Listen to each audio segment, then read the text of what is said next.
Welcome back to Defenders of the Last Stand. We're playing Lightning of the Ancients, and this turn is Midnight Pearls, and Midnight Pearl is down here. Did I flip?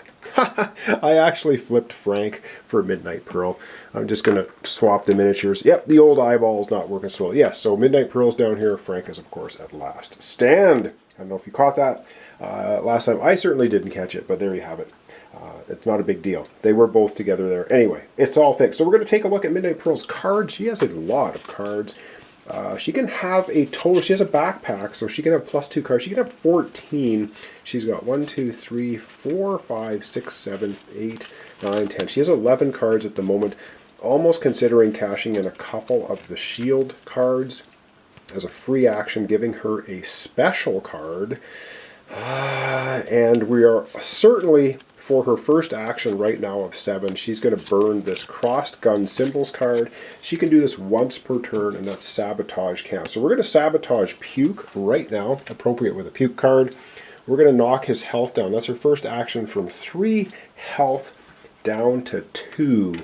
So that's a pretty good use of her actions, I think. All right, good to go. Done. Alrighty, yeah, and then I think, we are going to go ahead and do that. We're going to cash in 2 of these shield cards. Bramble is so far away from Last Stand. I think we're going to cash in a Bramble card. And Bomba, let's cash in a Bramble and a Bomba card, shield card. So we can cash the 2 of those in, and boom, just going to grab a special card. There's a limit to how many you can have, but right now she's got, I think you can have 4 artifacts and 3 special cards. She has 3 artifacts right now, and no specials, so she's good to go. We're going to cash those in, and boom, we're going to grab a special card for her, and that does not cost an action, and her special card is Jinx. Oh my god, hang on. Grab my glasses. Looks like she has an ally. This is cool. Jinx, a blind warrior with unparalleled combat senses, joins you. You may exhaust Jinx prior to making a test or combat roll to modify all dice rolled by +1. You may discard Jinx to draw 2 defender cards. Ooh, do we want to do that? So, make a test or combat roll. Is a combat roll against a leader considered a combat roll? I'm going to have to look it up, because if that is, this is a super good card, and I believe exhausting means it will refresh at the end of the turn. I'm going to look that up, but that's a really cool card for Midnight Pearl to get. She has a follower now. Right on. Okay, let's go take a look at her area. She has 6 actions remaining, and we'll go from there. Alright, I'm very excited about getting Jinx on board. That is cool. So she's got high octane fuel, spends a motorcycle card, can move 3, have to roll a die. If you roll a 1, you lose it. Backpack gives her +2 defender cards. She can hold 14 instead of the 12 maximum. She's got radiation resistance. She gets +1 on the radiation checks, 3 dice instead of 2. Tool kit, she can reroll any failed tech challenge dice once. And supply run, she has to go to McCormick Farm, then she has to go to Last Stop, and then she can draw a common artifact. Probably not going to happen, but we could do that. We could do that. And of course, she has 6 actions remaining. She spent 1 doing the Sabotage Camps, which we just did. Deadly Blade, she gets an extra die rolling against Raiders, not monstrosities or leaders, and mutation resistance. If she had a karma token, she can bounce it if she gets a mutation. Again, if you get a total of 5 mutations, your character dies, turns into a monstrosity. Alright, back to the board. We're going to have her continue her turn. Alright, I have all kinds of big plans for Midnight Pearl. She is going to go ahead and burn a motorcycle card right now, and I don't think she has to use the high octane fuel, because we're only moving 2 spaces. Discard a defender card, motorcycle icon, and move 3 spaces after each use. I do believe we don't have to use the high octane fuel. I'm ruling it that way because she only needs to move 2 spaces, and every motorcycle card lets you move 2. So that's what she's going to do. She's just going to go Red River and the Pest Hole. So that was 1 more action. She has 5 actions remaining. And now it's time to see if we can blow up that ammo. And Oil Depot, so she's going to take her 1 Puke card, Grenade card, and we're going to see if we could blow it up real good. That's going to give her 2 dice, success on a 5 and 6 for blowing up the Oil and Ammo Depot. Does that, oh yeah, that fits in there nicely. Come on, 5 or 6, and let's blow that sucker up. And we get a 4 and a 1. Ugh. Nope. did not succeed. Well, that was horrible. That was absolutely not what we wanted. So darn it. She's got 4 actions remaining. 4 actions remaining and no grenades left to try and blow that up. I was kind of hoping to blow that up. Okay, damn, okay. I'm going to have to think about this. I kind of want to go down to olfactory. There's a karma token there. So let me readjust the camera. She's got 4 actions remaining. Alright, we're going to try to scoop that karma token. So she's going to do 1 action to move to olfactory. That's going to leave her 3 actions, and for her next action, she will attack the 2 techies and the road rage dude. So we'll get the dice tray in here. We're going to add the extra die for her deadly blades for the road rage guys, because they need a 5 to be taken out. The techie mob guys only need 3s. So she's basically rolling 4 dice. 2 for the techies, 2 for the road rage. See if she can wipe them out. Come on, Midnight Pearl, get them blades swinging. Oh my goodness, yes, indeed. So 3 plus takes out the techie mobs. That's the 2 of them gone, and 2 6s for the road rage. You're out of here. Wow, that was a really successful action. And of course, for her next action then, she can pick up the karma token as an action, because there's nobody here to stop her from doing it. Boom, picks up a karma token. She's got 1 action remaining. And with her final action, I think she's going to move out of here. Although, she does have a heck of a lot of... Well, she's got 1 radiation card. She could stay in that area and then not have to worry about a radiation check.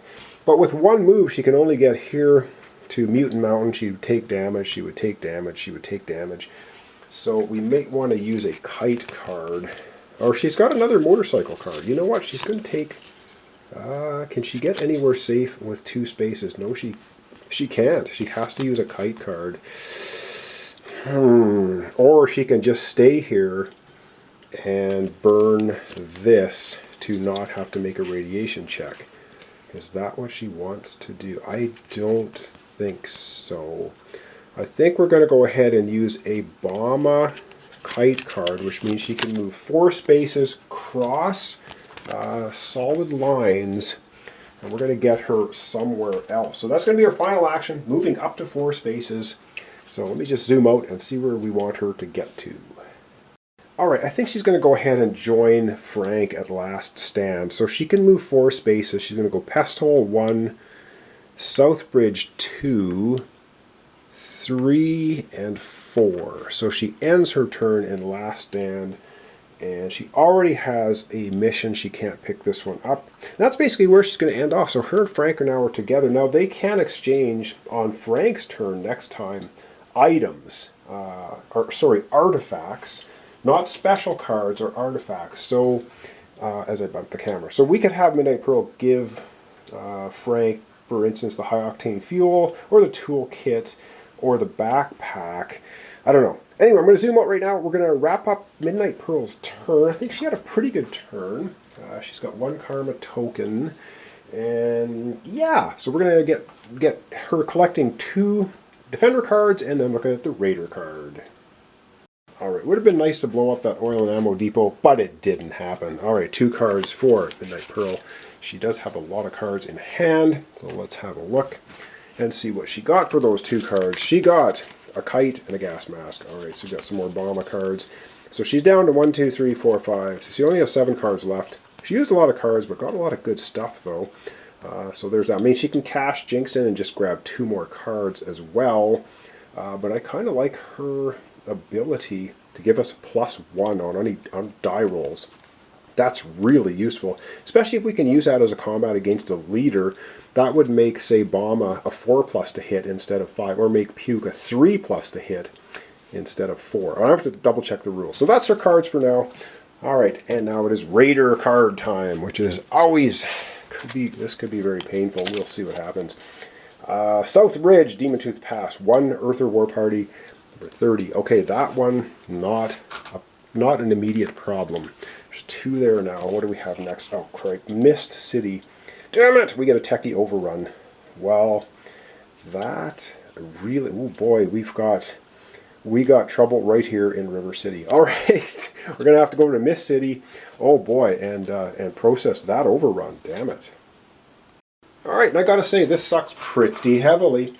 We do have a lot of techie mobs in our bucket, so we're not in any danger of running out. We're supposed to put 2 here, so we get, of course, 1. And then placing the second one causes an overrun. What do we do with an overrun? We get an oil and ammo depot appearing in Mist City. And because it's a techie overrun, this really sucks. We do get an ancient tech card for Crank, so he's building up a pile of those. And that's not good. And then we're going to overrun into every area that is not bordered by a cross line. So we're going to get an overrun into Wishbone Pass. We'll get a techie in there.